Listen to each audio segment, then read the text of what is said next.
Hello, everyone. It is a day late today because I was with a client yesterday when I usually do my Facebook Lives. So I am just coming on today to talk a little bit about detachment and unattachment. And I'm wondering if there's a difference. I kind of think there is, but I'm wondering. And then I'm wondering also why that even matters. What does it mean to be unattached or detached? And is there a distinction between being unattached or detached and being committed to something? So here's the struggle, and that's not even a struggle, but here's what I'm considering. I have had my heart broken many, many times in my career because I've wanted things for other people more than they appeared to want them for themselves. So I would see potential in situations. I would see potential in people, and I would think, oh, here's a step you can take. Here's something you can do so that you can have X result. And it really didn't occur to me, this is going to sound so stupid, it didn't occur to me that I should ask them what they wanted. Instead, I thought I knew. Here's what you could have if you would just do this. And here's the potion you can take. And not literally, but here's the steps you can take to achieve whatever it is you say you want. And I'm continue to learn that there is a big difference between somebody wanting something and somebody being willing to do whatever it takes to actually achieve it or experience it or acquire it. And I think sometimes in my history, in my past as a leader, I've wanted the outcome for them more than they wanted it for themselves, grammatically correct. And wow, that to me was a huge aha. So who is this really about if I think I know best for someone else what they should do? That's all about me and about me believing that I need to have external validation to be okay myself. So that is an aha I continue to have, like just about every day. And I learn that there's a distinction between being committed to something, whatever the destination is, and being attached to the how of it. And so the attachment to the how of it is something I can detach from and become unattached. Now, I wonder if this is just a semantical thing that I'm dwelling on, but if I choose to be unattached to something, is that different than being detached from it? I know there are a few people here watching. If you have any suggestions about that, throw them out there in the comments. Unattachment and detachment. To me, detachment is a judgment and unattachment is just what is. And maybe I'm making too much of this.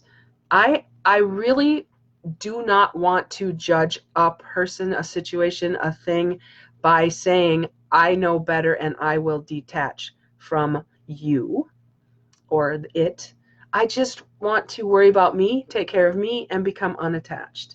Because then I'm putting the learning space on me and not making it be about somebody else not doing what I think they should, or somebody else not acting the way I believe they could. And so for me, this is a continual understanding, and as I continue to learn and grow, I become a person who has less judgment. And that feels way better to me. It feels so much better to me to just be me and do me than to have to continue to compare myself to other people who do what I do. I had this conversation today about competition, and we were talking about whether there is competition in this field.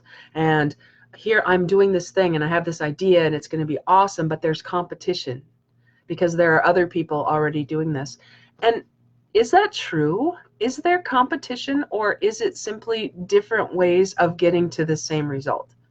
Maybe if there's commitment to an outcome and there's no attachment to how the outcome happens, maybe that's then where we find there's really no competition in creation because we are all unique. And so if we can decide that we have a burning desire or something that's inside of us that we just can't not do, or we can't not allow to happen, that burning desire will create a commitment, which means that I'm willing to do whatever it takes to achieve or experience it without violating the rights of others, even when the emotion I set it in wears off. So if I have that burning desire with that commitment, should it matter the path I take to get there or the path that someone else takes to get there? As long as we're not violating someone else's rights and as long as we're committed to the outcome. Thank you for the thumbs up on that. I find that I have gotten attached to the how of things. And I, in my past, have seen a path for someone and have kind of gone down that path in my head. Oh, if only you do this and this and read this book and take this class and go to this thing. And I have all this excitement around things and people are like, whoa, that's a little overwhelming, because I see people are thirsty and I offer them a fire hose. And who said my fire hose is what they need? Maybe they need a little trickle of water. Maybe they don't even need water. Maybe they want coffee. And here I am offering a fire hose of water. So I'm learning to be more than I do.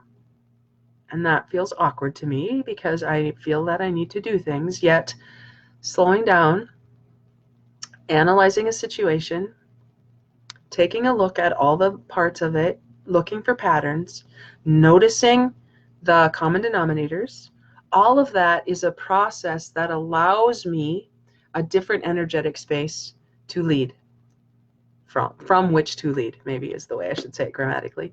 And what I'm learning is that one of my huge gifts is what I'm calling being an isomatak. And I know I've said that before on here, but an isomatak is an Inuit term for a person who holds the space for wisdom to emerge. And when I can get in that space of my being, that's where I can actually allow instead of command.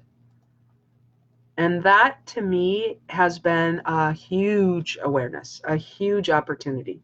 So Mary Jo says, many people want something but don't allow it. They want it because wanting can be passive. And they can say, wouldn't it be great if? And then we allow our energy of, but it can never happen, to keep us in a space of being right about how it will never work. And until we know better, I mean, we're doing the best we can with what we know, and we're holding on to being being right about something at the expense of our own opportunity, I think. Roxy says, totally agree. Mary Jo says, don't get caught up in what's the right word or not. Consider how you want to feel and take actions that support that. Oh, that is so huge. So for someone like me, I don't know if anybody else can relate to this.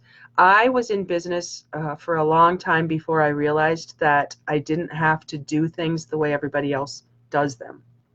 I judged myself more than anybody else. And I would try to do what I was supposed to do. You're supposed to make 20 calls, do this every day, make sure you send out your emails, and you do and you make sure that you have something for people to take a look at and call them, and all of this grind was so not me, but I tried everything I could to make it be me. And it always felt heavy, Mary Jo, to just use that term, heavy energy. I read a book by Dr. Dane Heer, Heer, called Being You, Changing the World. And I love that book because that was the first time I really allowed myself to think about how something felt. Does it feel heavy or does it feel light? And I love that he makes that distinction in what he's talking about. So that was cool. And then I also found Danielle Laporte. And Danielle Laporte, the first book I saw that she wrote was called The Desire Map. And she talked about core desired feelings. And I thought, what? You can actually put words to feelings, and you can actually acknowledge that there might be a way you could feel at work that would be less than grindy. And no offense to my friends who have a podcast called The Grind, because I love them. And, work is work after all. It isn't always just sunshine and roses. We have to do something. Maybe. Maybe I have that wrong. Maybe you don't. Maybe I'm still at the point where I'm trying to do things when I could just be in a being space and allow. And I'd love somebody to tell me if that works for you and how you've done that. Yet I sense that there is a desire or an idea that can be triggered in me to allow me to take action toward what I really want. And so when I do that, and when I listen to that, and when I allow that, things tend to be a lot easier. It feels more flow-like. And I'm not even going to attempt to tell you the name of the guy who wrote the book Flow. I think I have it here on my shelf. Oh, here it is. I can't say it, but if you can see this, Mihaly Csikszentmihalyi. He wrote a book called Flow, The Psychology of Optimal Experience. And I believe that's possible when we can get into that state where we can take steps toward enhancing the quality of life, as he tells us. So it doesn't always have to be a grind. Our lives don't have to be hard all the time. We can breathe. We can take that space between the activity, and then we can enhance that space. You know, when you think about music, I've heard it said that it's the rest between the music that creates the music. It's the bars or it's the space between the bars that hold the animals in the cages. There's more to what we think we see than only what we can see with our eyes. So what if we worked on being unattached, which is just allowing things to happen, instead of making a judgment to detach from a person or a situation? What I did in my career early on was I made judgments about my working situations, and then I left the ones I didn't like and got into the next one, which was just more of what I didn't like. I wasn't sure what I did like or what I did want, so I kept going away from what I didn't want and kept finding myself in similar situations. Until I got clear about what I did want and what I did desire, it was just more of the same. And I'm wondering how many of us have a similar situation. So you all who are here, thank you so much for providing a learning space and a listening space for me to speak into. As you know, if you follow my Facebook Lives, a lot of times it's just me speaking ideas I have and you giving me thumbs up and hearts and likes, only so that I know that there's an impact being made. I can be the smartest person in the world in my head, but if what I do doesn't impact anyone else or doesn't have a space to invite you in, then I don't think it's as effective as it could be. Thanks for the hearts on that. Mary Jo, I wonder what the Midwest would look like if we all released the hard work ethic. We pride ourselves on that, don't we? Oh, it's hard work, and I'm a hard worker, and I will put my nose to the grindstone. What would happen if you literally put your nose to the grindstone? You would have no nose. That's horrible. Why do we allow those kinds of images to stay in our psyche? I love that you said that, Mary Jo. What would it look like? What would it look like? Would we have smiles on our faces more often? Would we be less tight in our shoulders? I don't know. What would it look like if we gave up that hard work is the only way to get ahead? You know, Think and Grow Rich is one of my favorite books. And in Think and Grow Rich, he says, if you believe that hard work is the way to get ahead, perish the thought. I love that he says that. It's not about working harder, it's about working smarter. You've heard that said. And then I see that Carla Nelson just joined us, and she's a basketball coach, and it kind of is about hard work, let's be honest, when it comes to basketball. And I mean, you have to run, you have to do the hard work. Yet if you were only working hard and weren't working smart, you'd be running around like chickens with your heads cut off on the basketball court, instead of being aware of what you're up to in a on purpose way. So yes, there's going to be some hard work.